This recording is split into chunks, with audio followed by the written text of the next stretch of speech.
আগামী মাস থেকে আমূল বদলে যেতে চলেছে আধার কার্ডের ডিজাইন। সব ঠিক থাকলে ইউআইডিএআই ডিসেম্বরের শেষেই নতুন আধার কার্ড আনবে।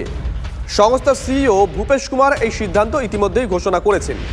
ইউআইডিএআই সূত্রে খবর, আধার কার্ডের নতুন ডিজাইনে নাগরিকদের নাম, ঠিকানা, ব্যক্তিগত তথ্য থাকবে না, থাকবে শুধু ছবি এবং একটি কিউআর কোড। ওই কিউআর কোডেই লুকোনো থাকবে নাগরিকদের যাবতীয় তথ্য। সেটি স্ক্যান করার জন্য আবার ব্যবহার করতে হবে নতুন আধার অ্যাপ। বর্তমানে যে আধার অ্যাপ আছে সেটির বদলে নতুন ওই আধার অ্যাপ আনা হবে। ওই অ্যাপে কিউআর কোডটি স্ক্যান করলে তবেই নাগরিকদের তথ্য মিলবে। ইউআইডিএআই বলছে, আধার কার্ডের মাধ্যমে অনলাইন ভেরিফিকেশন বা তথ্য চুরি রুখতে এই সিদ্ধান্ত নেওয়া হয়েছে।